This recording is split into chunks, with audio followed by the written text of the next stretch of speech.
Welcome to Daughters of Divine Joy, the radio show for women who are tired of choosing between success and their sanity. Each week, we gather around this virtual table to talk about the things nobody else is saying out loud: how to lead without burning, how to set boundaries without guilt, how to honor your calling without sacrificing your soul.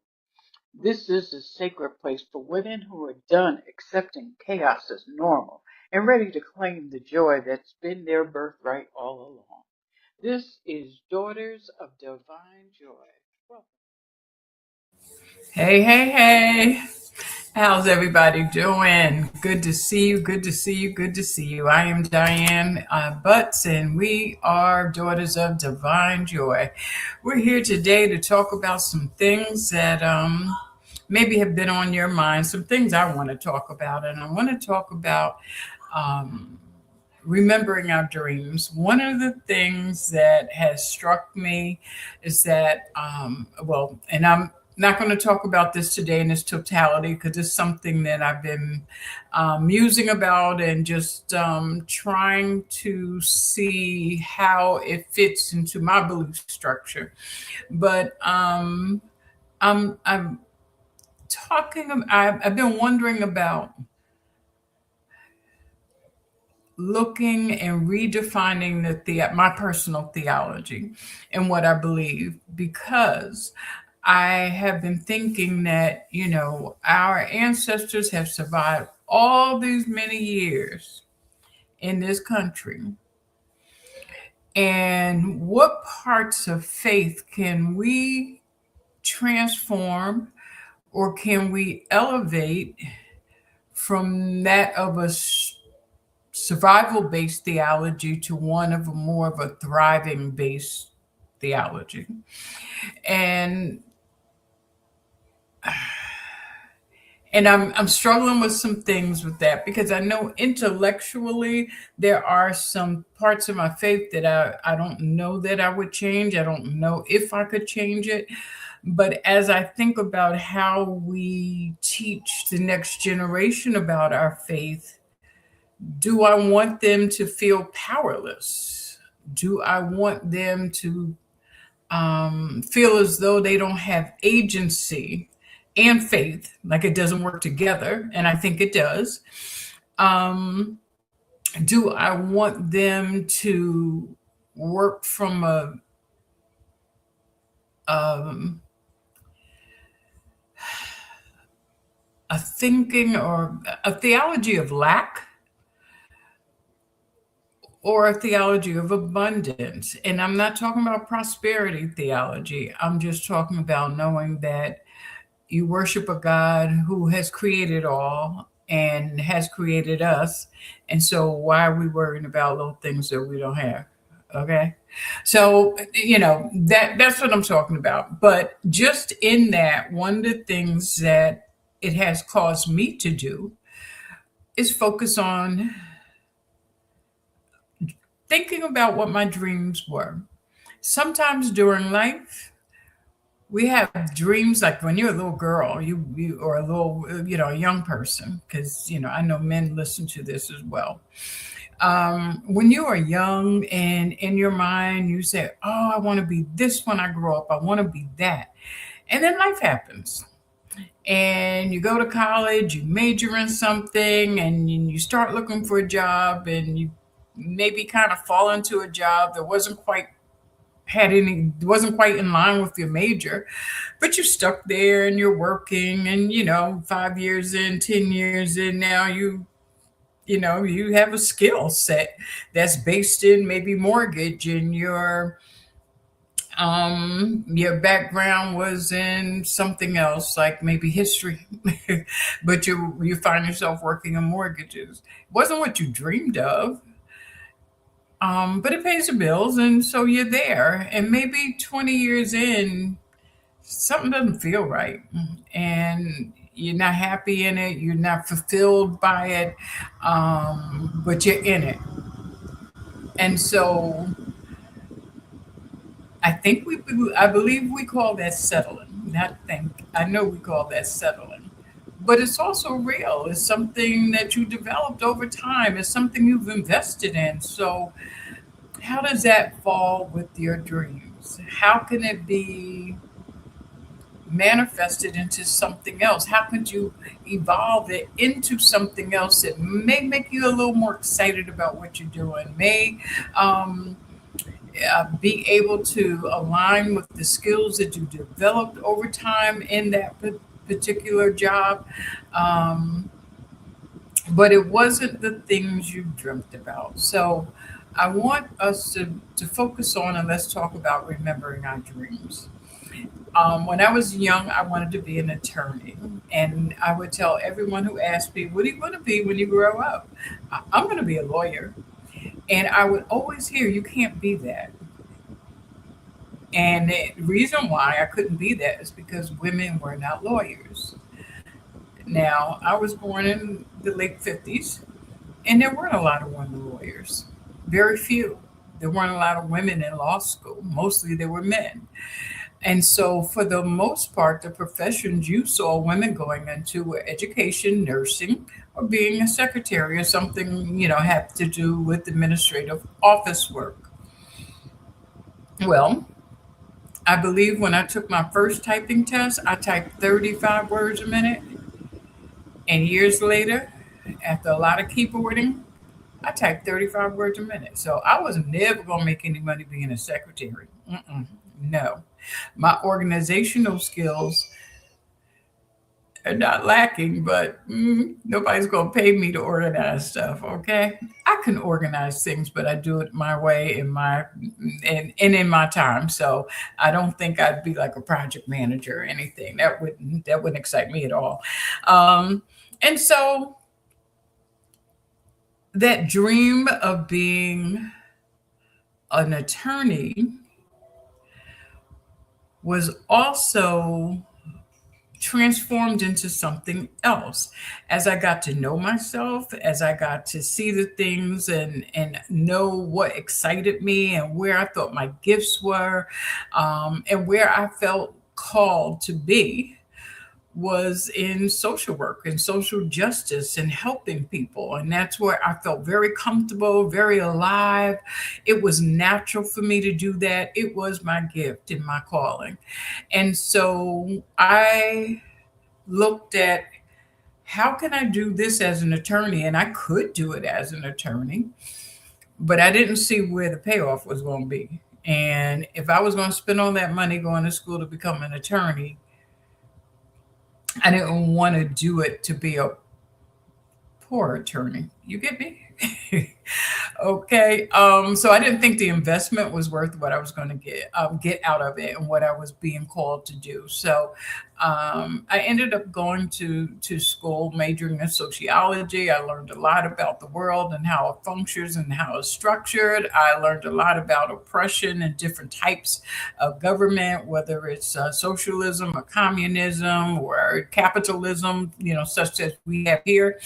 And I began to see and understand how structures work, to keep the rich rich or the poor poor. I began to see how the constructs of race were established in order that a certain particular people could be the ruling class.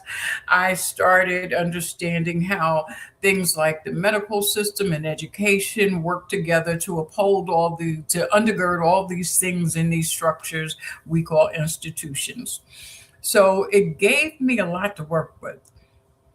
I went on to work in social services and eventually went back to school to get my master's in social work. And I worked as a school social worker. That's exactly the type of work I wanted to do. I loved it, did it for 20 plus years and retired from it. And so, although I didn't live my dream as a attorney, I was okay because I was doing the things I felt called to and led to. And so for me, it was fulfilling. I felt like I was living my purpose.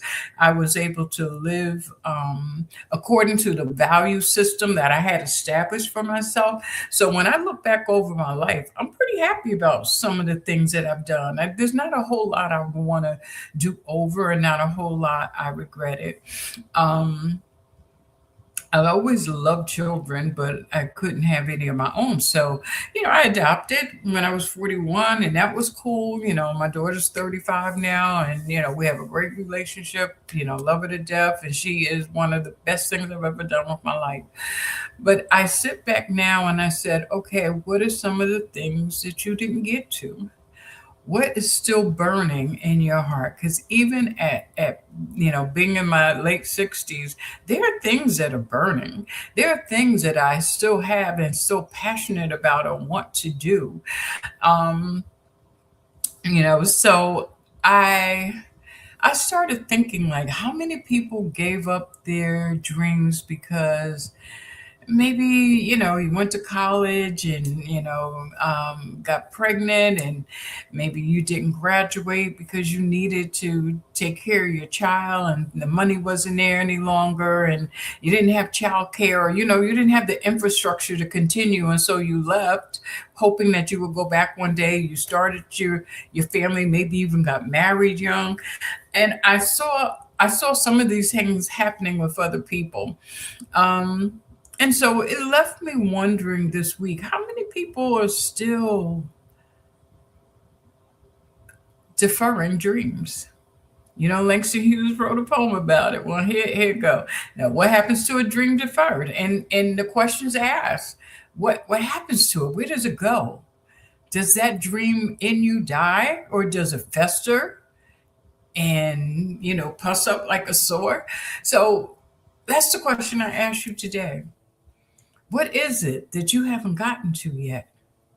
What is it that you delayed because life happened? Are there things in your life that you still want to do that you haven't done yet? Are there accomplishments that you'd like to do, like to accomplish? One of the things that I used to always tell my dad is that I was going to be the first doctor in the family.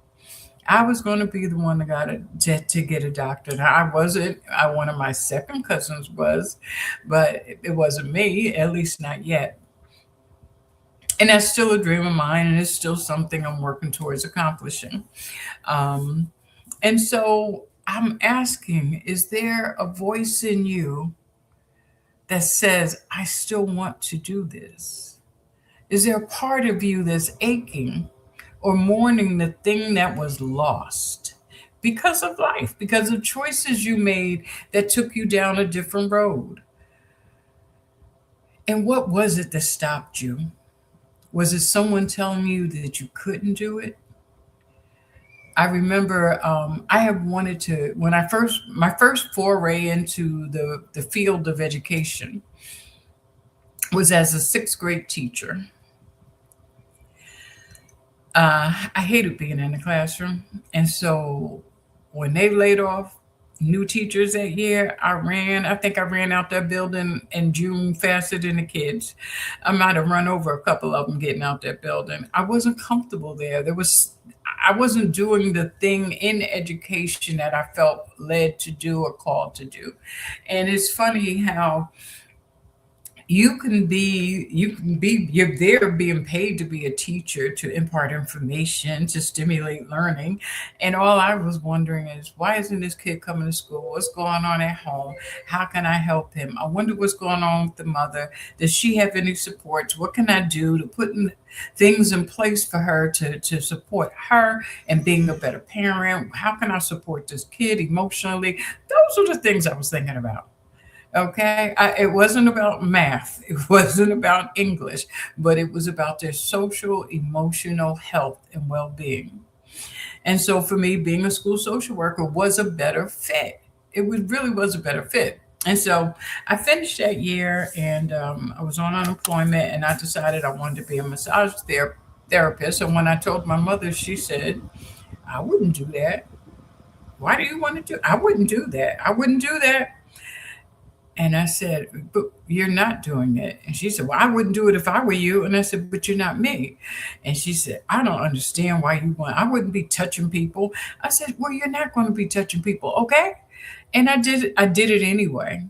And that's the one thing I am happy about, that I didn't stop because of what other people told me, at least not there. Now, there's some things that I did not do because of other people and their advice or their opinions, and how I let their limited thinking impose my wanting to spread my wings and soar. I allowed the practicalities and the limitations that they placed on themselves to be the same ones that I placed on me. And sometimes we learn that from our family. It's a generational thing. We pass down beautiful things through generations, but we also pass down limiting things. Um, I never learned how to swim because my mother was afraid of water. Does that make sense? And so, because she was so afraid, she made sure her children were afraid and never got the opportunity to learn how to swim. Meanwhile, my father was a great swimmer, and he would often encourage us, but we never had formal lessons. I never had anybody to help me deal with that fear of water. When I put my head underwater, it's as if somebody is choking me and cut off my breath. That's how great the fear is. Um, and so when I have sat down this week and allowed myself to be in a reflective space where I can think about what it is that I still have yet to be. When I think about what have I omitted from my life that would have fed my life differently. And I often wonder, is it too late to get those things? And that goes back to this whole theology thing I was thinking about in the intro. Um, is it something in my faith that's telling me not to? Do I explain away the things I'm afraid to do by saying, I guess God doesn't want it for me because it didn't happen? That's limiting. And we can't put that on God. That's on us. When you embrace fear instead of being fearless and having the faith to walk forward. And so, what is it that we need to do? What is the work in dreaming or remembering our dreams that we need to do in the upcoming week? And I say that we need to do because in remembering your dreams, you remember who you are. You remember that you are fearfully and wonderfully made. You remember that you are a child of God. You remember that you have no time to worry because everything that you need will be supplied to you. We don't need to worry, and yet we do. And yet we limit, and yet we decide that we cannot fully live into the dreams that we had for our lives. So let's take a moment and think about this. Um, what are the things that you have said to yourself to make you believe you can't? And when I say the things you said to yourself, sometimes we make statements like, "Well, I would if I." I never been much of a leader, so I don't know if I can take this job as a supervisor. Those are the things we tell ourselves, and it's our narrative. It's the way we come to look at who we are, how we are, and what we manifest in this world. And I say to myself, if I don't believe I can do it, who's supposed to believe that I can do it? And so what narrative are you repeating to yourself? What tape is playing in your inner mind that's limiting you from doing the thing that you've always wanted to do, the thing that you're dreaming about doing? Maybe you wanted to be an entrepreneur, and instead of using 3 or 4 hours a week to set yourself up and pursue this thing and put some energy into researching, you're listening to the tape saying, "Ain't nobody in this family ever been had no business. Where you getting that from? You know how much of a risk that is? You ain't got no money to be putting in no invested in no business." Telling you all those things that are keeping you from maybe blossoming into something that that was always with you, inside of you, wanting to get out, wanting to blossom, wanting to be wanting to be released. But we don't release it because of some kind of limiting thought. And so that's where we get into the act of what is called reframing. And this is what I always tell people when I'm coaching, or even if I'm doing counseling or something with somebody: write down the thoughts that you have that are negative or limiting. And for every thought that you write down, write a thought to counter that. And I'm not just talking about an affirmation, I'm talking about saying, retelling this story over. How can I retell this story over? You can say, I was a victim of sexual assault, or you can say, I am a survivor of sexual assault. There's two different things. There's two different ways of looking at sexual assault. It is something that happened to you, it is a defining moment. But what did you do with that moment? And what can you do after that moment to change the narrative? And reframing it helps you tell a different story about what happened. Yes, you can honor the feelings, you can honor the pain, you can honor the victimization you felt, but you don't have to stay there. And that's what reframing allows you to do. It allows you to control the narrative, to make it a story about your triumph, your victory, and your overcoming. And so that gets into that whole survival theology to thriving theology. How do I believe God helps me to thrive as opposed to just getting by, just surviving and scraping? Because we've done that for 400 years, and it is my thought that I am so tired of doing that. I don't feel like I had to. My ancestors have done it for too long, and I shouldn't have to. And I don't want to. I want to be victorious. I want to embrace those things that I read about when I'm in relationship with my Lord, when I'm reading my word, when I'm in church and I'm hearing that the music of spirit. It is not survival. It is not victimhood that I'm embracing any longer. It's something else. So, what are your dreams, or what has stopped you from those dreams? Because it's time for us to arrest those things. It's time for us to take those things, those ways of thinking that have kept you in bondage and have kept you away from being living fully into who you were purposed to be. It's time for you to take those things and put them away, release them, let them go, because they're not serving you, they're not doing you any good. So why are you embracing them? We have something called agency, and we have something called personal power. And it's about time we start exercising that. Understand your value, understand the power that you hold in your dreams, in you wanting to become these different things. Think about whether or not there's something about you that people always compliment. Is there something about you that people are always saying, oh, you are so good at that. You are so warm and welcoming. You got a beautiful smile. I always feel so good when I'm around you. Or you just pay attention to the slightest little details. You're good with hospitality.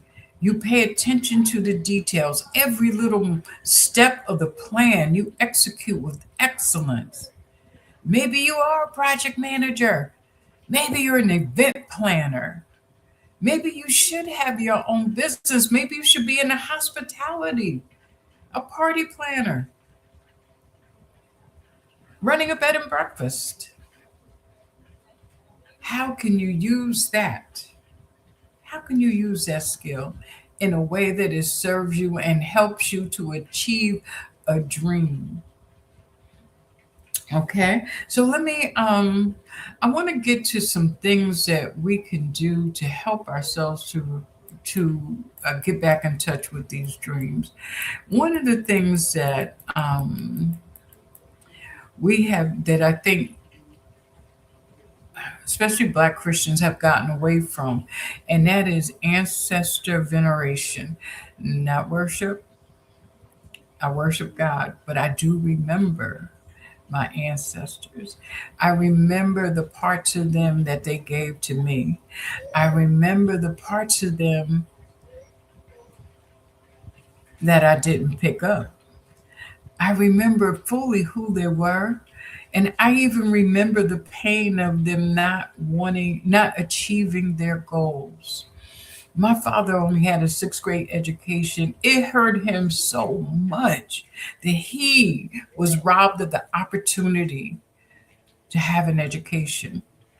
And so my love of learning and education came from him because he didn't have it. He didn't want me to carry that same thing. He didn't want me to have to work in anybody's factory. He didn't want me to have to be a part of the machine of manufacturing. And believe me, I worked a summer at Ford Motor Company. I understood what it was to be a part of that assembly line because you really weren't looked at as being human. You were part of the machinery that got the car off the line. And believe me, after that summer and after my freshman year, I had my grades weren't that good. Okay, so I went to work at Ford Motor Company, got a little summer job, told a little tale I wasn't going back to college. I need to get money for college, so they hired me, thinking I was going to be there, but I knew it was going to be short term. And after I had worked my body so hard and so intensely. I remember going home one day, my hands was all scraped up from putting my hands under in the engine trying to connect different wires and things like that, and everybody laughing at me because it took me so long, but I was so determined to get it right. And after that night, I was going to the car with my father, and he said, "You look tired." I said, "Daddy, everything on my body is hurting. Even my fingernails hurt." I said, "You ain't got to worry about me no more being in school. I will not waste 1 minute being there because I know this." He said, "What?" I said, "I ain't built for this." He started laughing. He said, "That's what I've been trying to tell you." Um, I don't know if you all follow Urban View, but I listened to Clay Kane. He wrote a book called Burn Down Master's House, and there's a line that's repeated throughout. Don't let them take what they can't touch. And for my father, education was that thing. And he always said to me, the white man can't take your education. They can cancel your job, they can take away your apartment, they can even close your bank account or cancel, the turn off your lights. But one thing they can't do is take your education from you. So that was education was as important as diamonds or gold for me. And so, yes, I was going to get an advanced degree. Yes, I was going to do these things because that's what was given to me. That was the dream of my father that he never had, that he made so important to me, so precious to me. And I accepted it as that. So as I dream and as I still dream, yes, getting a doctorate degree is important to me. It is the pinnacle of what I can do in my field. And so it's something that I'm still looking to pursue. It's funny, last summer, I think it was, I heard about this woman who was 83 years old. I cannot remember her name, but she was the oldest doctoral candidate to graduate from Howard University in the history of Howard University. And my husband said, "Now, what is she going to do with that doctorate now? She's 83 years old." I said, "Any damn thing she wants." She got the degree, she did the work. Her mind is able to do whatever she puts it to. She can do whatever she wants. Whether she wants to teach, whether she wants to consult, or whether she just wants to hang that thing on a wall and have people address her as doctor, whatever she wants, it was worth it for her. So, what is it that you've been stopped from doing? How has life thwarted the thing that you thought you would want to do with your life? For some people, it's nothing. Listen, I want you to sit down and think about some of the oral stories you have heard. What did you get from those stories? And I'm going to tell you, I didn't hear a lot about from my mother. I didn't hear a lot about our family members. I don't know if they were just unremarkable people or just regular folks trying to make it the best way they could, but I didn't hear a lot about family members. But I tell you what, she made sure I knew who Black writers were, who Black inventors were. She made sure I had books around me that would tell the stories of enslaved people in a way that gave them dignity. She made sure that I understood where I had come from and the strength that had that flows in my veins and where that came from. She made me understand that those people that survived the Middle Passage were also the same people that end up surviving enslavement, who survived Jim Crow and Reconstruction, who survived the civil rights. This is where I came from, and these are the people I need to honor. Okay, so I tell you what, it's time for a break. Um, I can't see anything. I don't know if I got a call. I'm so sorry. Let's take a break, have a commercial right now, and I'll see you on the other side. Take care. A doctor's calling. A company's mission. United for a greater good. When Edmark International, the pioneers of wellness, joined forces with Dr. LaJoyce Brookshire, naturopath, the world gained a new weapon in the fight for true health. Co-created, science-backed, nature-powered. This isn't just a product. This is a movement. Born from decades of groundbreaking research, naturopathic mastery, and Edmark's relentless innovation. The body wants to heal itself, and we have just given it the ultimate toolkit. A detox unlike any other. A partnership unlike any other. The future of health starts now.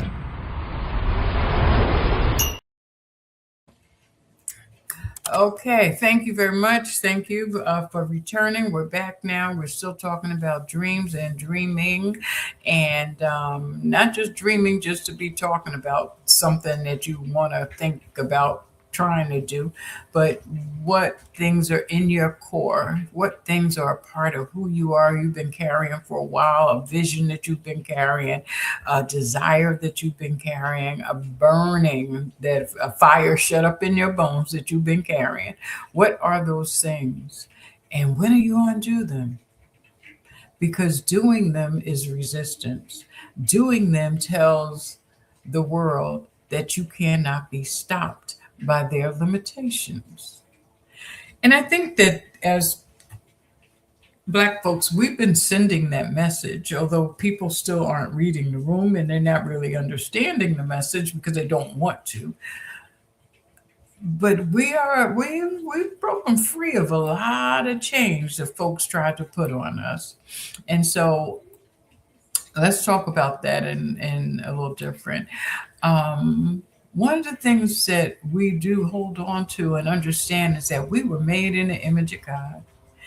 And let me tell you that if you have low self-esteem, and if you have problems seeing yourself as being beautiful or valued, when you hold on to that thought, and I mean really hold it, wrestle with it, think about it, reflect on it, journal it, you understand the power that is within you.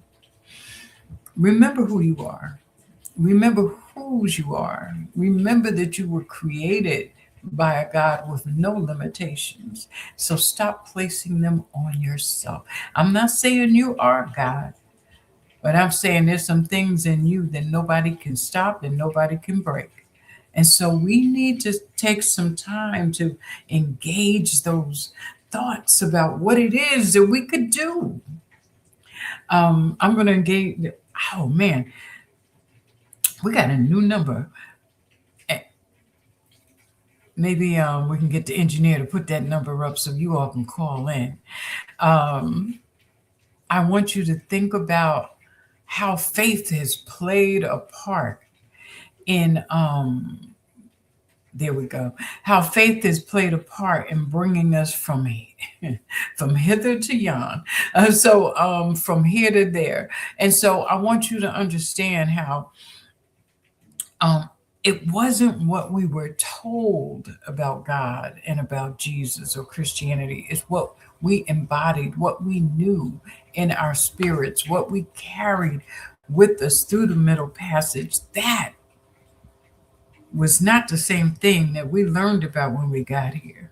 Okay. So I want you to understand how the power of faith brought us through suffering. We didn't find Jesus in our suffering, but our understanding of Jesus got us through our suffering. That's part of our inheritance. So remember how faith was used to help us get over.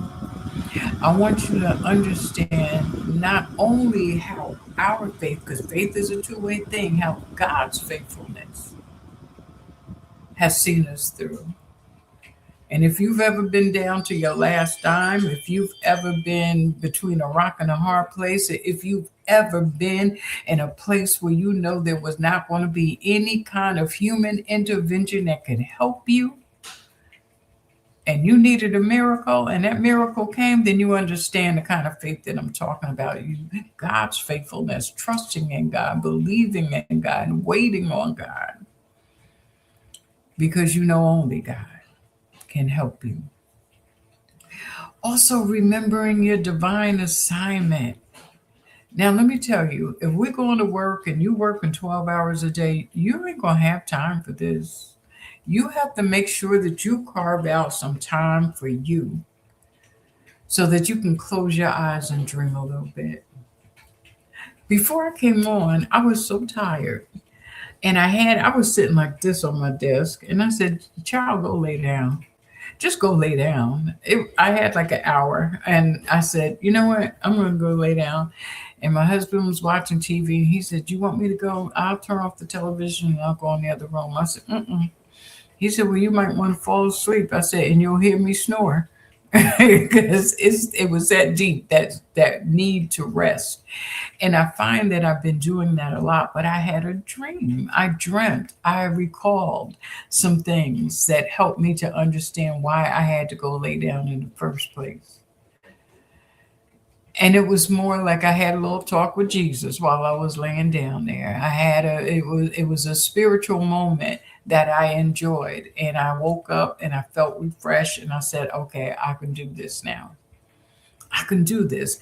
And it was just, I don't even think it was 45 minutes. I said I had an hour. It was about 45 minutes that I laid there and I went into a deep sleep. I don't know if I snored or not. I can't tell you that. I may have, but it was deep and it was refreshing. And when it was over, I just got up. Nobody had to wake me up and I got up. Make time. You have a divine assignment, and to have lived your life for however long God grants it and never really tapping into your true purpose. Maybe you are fulfilling your purpose, but it's not loud and it doesn't look sexy or it doesn't look like what Instagram says it should look like. It's all right. But there's something you could be doing that brings you so much joy, that makes you feel connected to something holy, that makes you feel good, like you're making a difference. That's your divine assignment. God has not kept you this long for no reason. And so some of the ways that you can do this is making sure that you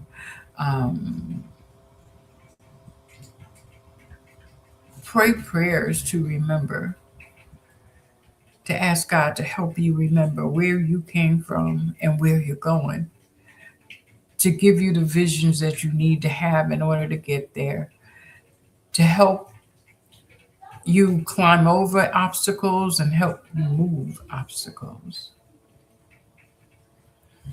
There's an old gospel song. God, don't move my mountains, just give me the strength to climb. Or going up on the rough side of the mountain. Somebody told me, I ain't never climbed a smooth mountain because I don't see how you're gonna get up that one. There's always roughness in the mountain, and it's all right, and it's okay because there's growth there. Um, so we remember in our prayers. We create rituals around remembering. How do you help your children remember where they came from? Do they know where they came from? Because sometimes we done got so cute and we done got so sedity, we don't want to talk about where we came from. We don't exchange stories about our history. And maybe because we don't really know. And maybe you don't know your personal history, but we be a family, okay? Our community has done great and mighty things, and our children can draw strength and power from those stories. And they go beyond Rosa. That's all they get in school is Martin Luther King and Rosa Parks. And so making sure that there are rituals in your household that you do with intention and with purpose. Purpose for giving the next generation something to hold on to, something to stand on, something to draw from when they feel depleted and feel beat up by this world. We have to give this to them. And so we need to create some kind of ritual where either at family dinners, we're sharing things, and make sure you hear from the babies. We're talking about what we're thankful for. We're talking about the people that have inspired us, books that we're reading that have shown us and given us vision of what could be. Make sure that we're teaching the children to remember through those rituals and just from sitting down with them and asking them, who are you? Not what do you do, not what do you like, but who are you? What are your values? What's at the core of your being? What's important to you? What do you stand on as a human being? One of my greatest gifts is the gift of empathy. I am not only able to hear people tell me, to hear people's pain when they share their stories, hear their joy. I see it on them. I can read it from their spirit. I can feel it in my spirit. It's a blessing, and sometimes it feels like a curse, but it's a blessing. It has helped me be a good social worker. And because I've had some excellent training in social work, it also helps me to be aware of what I'm feeling, how I'm feeling, and where those feelings belong and who they belong to. And so I don't pick up and carry things that aren't necessarily mine, but it is a gift that I have, and I enjoy that. And it's important to me to feel what other people are feeling. Understand this. We forget when we're overwhelmed. So that's why I said if you're working 12-hour days, if you got a job that's so intense, if you're moving from here to there, you got committees, you got all kinds of stuff you're involved in, you have to be intentional about taking that time to sit and remember your dreams, not the dreams of your sorority, not the dreams of your fraternity, not the dreams of the founder, your dreams. Not your children's dreams, not your spouse's dreams, your dreams, not what your mother dreamt, your dreams. You have to take time for that. So whether you get up in the morning and allow an extra 15 minutes, an extra 30 minutes to focus and reflect on your dreams, do that. Because if you're not intentional about the time, years will pass by and you are nowhere near that dream. And sometimes we get angry and pissed off when we realize we've given to everybody else and didn't give to ourselves. And is that their fault? Not really. it's something that we get into. It's part of that survival flow that we attach ourselves to. So when you're overwhelmed, you're not going to be able to remember squat. So I want you to know that, because I need you to sit down somewhere. Go sit down somewhere. Get yourself together and think about what it is you want to do. Also, those narratives that I was telling you about, we got to look at those narratives. We need to explore those things that we hear that aren't really true. And we need to learn how to go to battle. And sometimes the best way you can go to battle is to get on your knees and pray.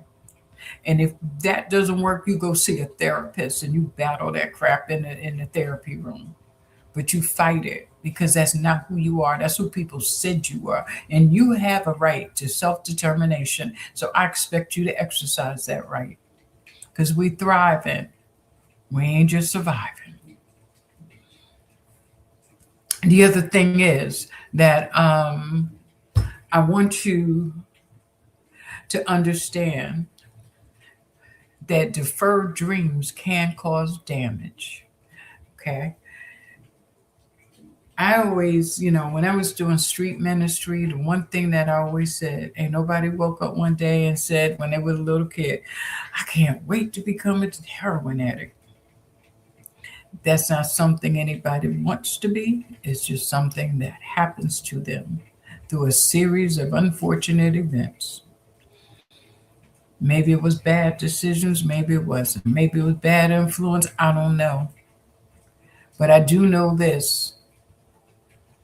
Behind the addiction is a person, is a child of God, is the image of God. And they have the right to self-determination. They have a right to have that deferred dream realized. And so we have to really sit and say, what is it that I want to be before reality took place, before reality happened, before reality set in and set us on a road that was so different? What was that thing we wanted to be? And so those are just some of the things that I would like for you to do. This is another thing before I'm going to wrap this up pretty soon. The other thing I want you to think about, what is it that was handed to you by your ancestors, by your elders, that we can honor but not repeat? And I want you to understand, we can honor the work and of the labor of our ancestors' hands. We can honor their work ethic, but we don't have to work ourselves to exhaustion just because they did. Okay, we honor the fact that they did, because that allowed us to have some freedoms, but we can have those freedoms. We don't have to deny those freedoms because they didn't have them. Also, I want you to understand that sometimes we get into a mode of people pleasing, and we will people please ourselves into destruction. People please ourselves into an empty vessel where we have nothing to give ourselves. And sometimes get bitter and angry in the meantime, because we feel like we've been used by so many folks, always giving and nobody ever gives. I want you to understand that sometimes our elders and our ancestors had to be silent, but we can speak up. There was a situation that I have a friend shared with me, that somebody on a job got overlooked for promotion and was told the reason why. Well, you didn't have this and you didn't quite that. And we were looking for somebody that had more of that. And of course, you know how it is on jobs. They want you to train the person that came in and has all this experience that's over and above yours, that was so much more qualified than you. You got to train them. And folks get to talk, and when they get comfortable, and you find out some things, I'm going to let you know we don't have to be quiet. We can go seek counsel from a workplace attorney, a labor attorney. We can go to HR. We can voice our dissatisfaction. We can let people know that we understand that we were dealt an injustice or a disservice, I'm sorry. And so we have a voice, and it's okay to use that voice. Be strategic in how you use it. Make sure you have your receipts, all the emails and the things in writing. Make sure you have all of that. But you don't have to hold your peace. You can state your peace. Now there's PEACE, peace, and there's PIECE, peace. Sometimes your peace is a statement you need to make about the situation. It doesn't always mean you got to explode all over the place and just be cussing up a storm. And maybe that is warranted in some situations, but usually not at work. What I'm saying is, there are some things that our ancestors did, our elders have done, that we have watched all our lives that we don't have to do. And so make sure you know we can honor the things that they did, but we can create new avenues and paths for ourselves. And that's what has me thinking about this whole idea of survival and thriving. Because I'm ready to stop just surviving. It's a thriving track looks real good to me. And I don't know that I don't follow trends. I don't try to jump on the first train. I like tradition, but I'm looking, there's some shifts that we're making right now. There's some shifts that need to be made. And so for me, it is a time of exploration and questioning. It's a time of reflecting and sitting with God and sitting with this word and say, Lord, show me something different. Okay, so I think that I'd like to talk about this next week. I have some good things planned for the future. I want to bring in a male voice so that we can, because last week reminded me that we also had men listening. We had a gentleman that called in, sounded like a young man, and I appreciated that call so much. And so I want to make sure that we're speaking to the brothers as well as women. I think what the message can be embraced by anyone, but I don't want men to think this is only for women. So let's look at, again, just review some of the things we need to do to go from survival to thriving. Remember who you are. Remember what your story is. And tell it as a victor and not as a victim. Remember your dreams, what you want it to be. Look at who you are now. What is there still left to do? What work do you need to do? And how are you going to embrace that? Reframe your limitations, because I will end it all for you. So we're not talking about what we can't do. We remember what we can do and who we are. So I want to thank you. I want to thank you for dialing into PA Network, Empowerment Network. I thank you for coming, listening to the show. I thank you for your attention to all of the wonderful programming we have here at the Empowerment Network. So until next week, I will see you. I love you, and I want you to live your best lives. Have a good week. You all will be blessed. Amen. Amen.